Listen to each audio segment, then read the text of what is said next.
میں آج کیونکہ پروگرام کے آغاز میں نے ایک مذہبی شخصیت ہے، وہ روحانی شخصیت ہے، سرفراز شاہ صاحب تھا، پروفیسر احمد رفیق اختر، بہت بڑا نام ہے مذہبی حلقوں کے اندر، روحانی حلقوں کے اندر. تو میں ان سے بھی کبھی کبھار پوچھتا رہتا ہوں پاکستان کے مستقبل کے حوالے سے بھی. بڑے پازیٹیو ہیں وہ، اور ان کا خیال یہ ہے کہ وہ وقت دور نہیں ہے جب پاکستان کے حالات بہتری کی جانب بڑھنا شروع ہو جائیں گے.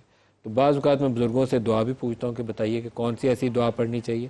تو ایک انٹرسٹنگلی ایک دن وہ بے شمار دعائیں جو انہوں نے بتائی، زیادہ تر تو وہ پیارے رسول کی پیاری دعائیں، ایک چھوٹی سی بکلیٹ ہے، وہ آپ پڑھیں تو پڑھنی وہی چاہیے جو اسٹیبلشڈ ہے، رسول پاک صلی اللہ علیہ وآلہ وسلم سے منسوب دعائیں وہی پڑھنی چاہیے. لیکن ایک دن انہوں نے مجھے سورہ حشر کی آخری 3 آیات پڑھنے کو بولا، جس میں اللہ تعالیٰ کے بہت سے نام آتے ہیں. لا الہ هو اللہ الذی لا الہ الا هو عالم الغیب والشہادات هو الرحمن الرحیم هو اللہ الذی لا الہ الا هو الملک القدوس والسلام والمؤمن والمہیمن العزیز والجبار والمتکبر. یہ اس 3 آیات کے اندر جو ہے نا کوئی 23 22 24 نام ہے اللہ تعالیٰ کے. آخری 3 آیات ہیں سورہ حشر کی.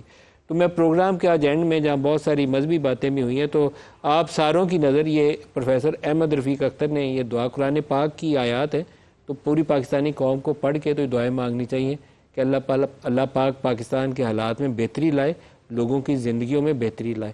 سورہ حشر کی آخری 3 آیات اللہ تعالیٰ کے نام ہے، اور اس کو ریسائٹ کرنا ہے، اور اللہ تعالیٰ کے ناموں سے بہتر وظیفہ کرنے کے لیے کوئی اور چیز ہو نہیں سکتی.